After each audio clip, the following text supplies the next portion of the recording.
Selamat datang di Islandia, negara yang punya 130 gunung berapi, negara yang aman tanpa gangguan ular, bahkan nyamuk pun gak ada.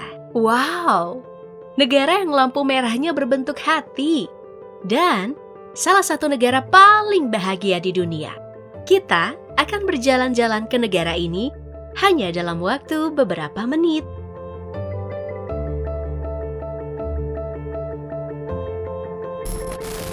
Perjalanan dari Jakarta menuju Islandia membutuhkan waktu sekitar 25 jam 35 menit dengan perkiraan jarak hingga 19.998 km. Negara Nordik ini adalah sebuah negara kepulauan yang terletak di Samudra Atlantik Utara di sebelah barat laut. Terletak sekitar 300 km tenggara dari Greenland dan sekitar 800 km barat laut Norwegia. Wilayahnya mencakup pulau utama Islandia dan beberapa pulau kecil di sekitarnya. Secara administratif, Islandia terdiri atas 8 region pada tingkat pertama dan 72 munisipalitas pada tingkat kedua. Dan luas wilayah keseluruhan mencapai 102.775 km persegi. Islandia terkenal dengan landscape alamnya yang indah, termasuk gunung berapi, gletser, air terjun, dan dataran tinggi yang luas. Wilayah ini juga terletak di zona geotermal aktif, sehingga memiliki banyak sumber panas bumi. Makanya Islandia sering disebut negeri api dan es atau Land of Fire and Ice, karena memiliki karakteristik alam yang sangat kontras antara aktivitas geotermal dan keberadaan gletser yang luas. Itu karena Islandia terletak di atas perbatasan dua lempeng tektonik utama, yaitu lempeng Amerika Utara dan lempeng Eurasia. Sekitar 8.000 tahun lalu, bahkan seluruh daratan Islandia terkubur di bawah es dan baru muncul dari erupsi gunung berapi, membuat Islandia menjadi rumah bagi banyak gunung berapi aktif, sumber air panas dan mata air panas. Tapi di sisi lain, Islandia memiliki lebih dari 10% wilayahnya tertutup oleh gletser yang tersebar dalam 46 titik dan termasuk terbesar di Eropa.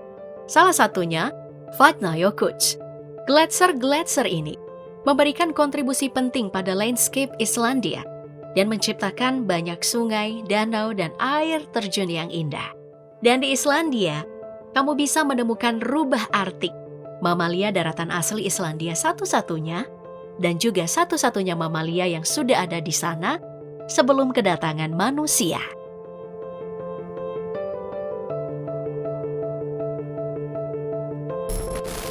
Islandia adalah salah satu negara dengan populasi yang relatif kecil di dunia. Hanya sekitar 356.991 orang saja. Sebagian besar dari mereka adalah keturunan orang Nordik, terutama dari suku Viking, dan memiliki hubungan budaya yang kuat dengan negara-negara Nordik lainnya, seperti Norwegia, Swedia, dan Denmark. Sehari-hari mereka menggunakan bahasa Islandia atau Islenska, yang merupakan keturunan langsung dari bahasa Nordik kuno yang digunakan oleh suku Viking yang pertama kali menghuni pulau ini dan tidak banyak yang berubah hingga saat ini. Kalau penasaran, coba aja dengar gimana artis Björk kalau ngomong.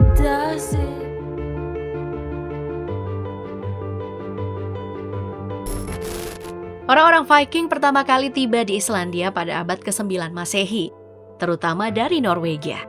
Mereka menciptakan pemukiman pertama dan membentuk masyarakat agraris yang mandiri hingga menjadi negara yang berdaulat.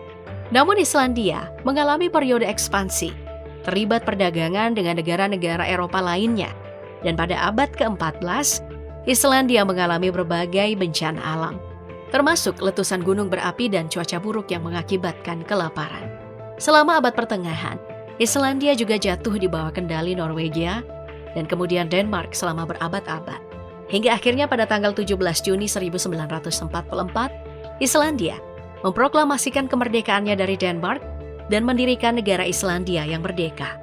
Sejak kemerdekaannya itu, Islandia pun menjadi negara yang makmur dan modern. Mereka memiliki sistem politik demokratis, ekonomi pasar, dan masyarakat yang bisa dibilang maju. Bahkan nih, Islandia menjadi salah satu negara pertama di dunia yang membentuk parlemen pada tahun 930 Masehi, ketika kepala suku Islandia bertemu untuk membentuk parlemen pertama. Hingga kini bentuk pemerintahannya adalah republik parlementer. Islandia juga menjadi negara pertama di dunia yang memiliki perempuan sebagai kepala negara, yaitu Vigdis Finnbogadottir pada tahun 1980 yang terpilih sebagai presiden.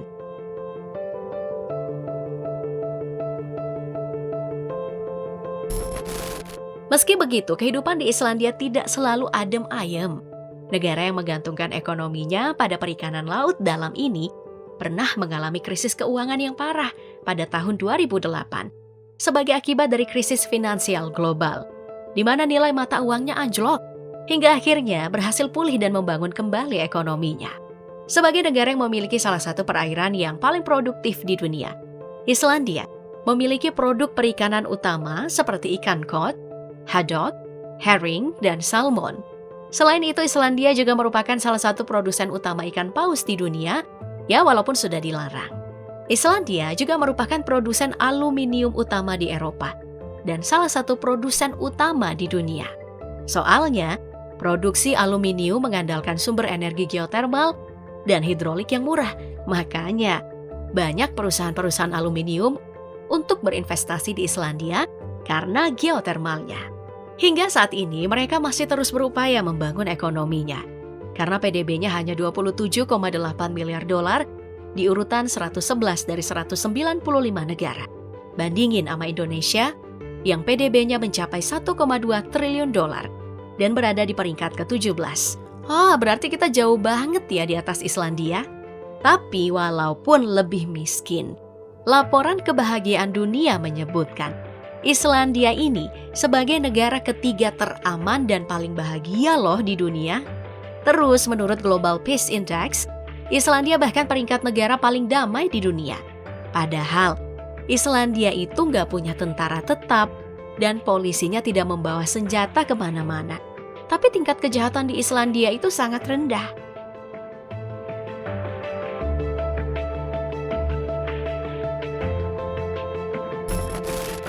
Berkat topografi Islandia yang sangat bervariasi dan penuh dengan landscape alam yang dramatis, industri pariwisata pun menjadi salah satu pilar ekonomi mereka. Yang paling utama sih, melihat cahaya utara yang sangat terkenal itu tuh. Soalnya Islandia emang menjadi salah satu tempat terbaik di dunia untuk melihat aurora borealis ini. Sampai-sampai telepon hotel di sana itu punya tombol khusus loh untuk menjadi alarm bagi para tamu jika cahaya utara sudah muncul. Yang pasti kalau kita berkunjung ke sini, kamu gak bakal tuh digigit sama nyamuk. Soalnya Islandia ini punya titik beku bisa sampai minus 38 derajat Celcius.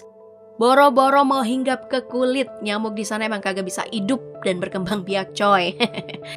Apalagi di sana ya, musim bekunya bisa sampai 3 kali dalam setahun.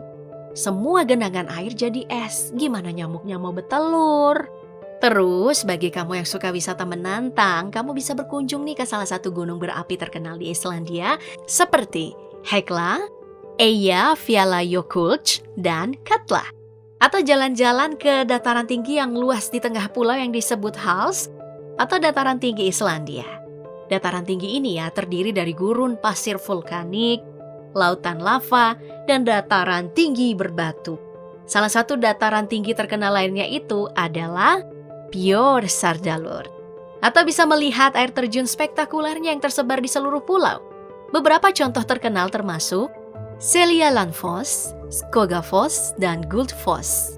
Wah, cantik-cantik banget ya, pengen deh ke sana.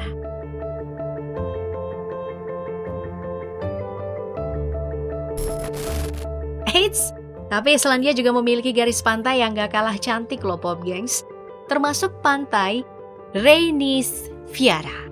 Reynisfjara, pantai berpasir putih yang ada di bagian selatan Islandia ini sering dimasukkan ke dalam daftar pantai hitam terbaik di dunia sekaligus pantai indah di luar negeri tropis.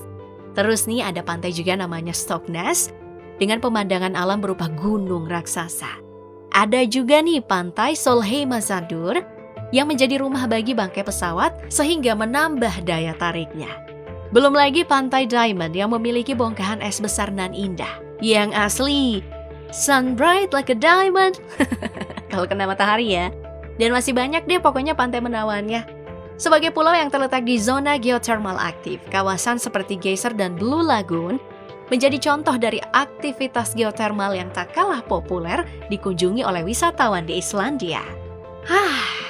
Setelah puas jalan-jalan, waktunya kita mencicipi kuliner di Islandia nih. Ada hakarl yang terbuat dari daging hiu yang difermentasi. Rasanya gimana tuh ya? Dan sering disajikan dalam pesta tradisional seperti Thorablood. Katanya sih aromanya agak-agak tajam dan busuk. Mungkin mirip sama ini ikan kering kali ya. Selain itu ada plokfiskur yang terbuat dari ikan yang dimasak bersama dengan kentang dan bumbu. Wow, cocok disantap saat cuaca dingin.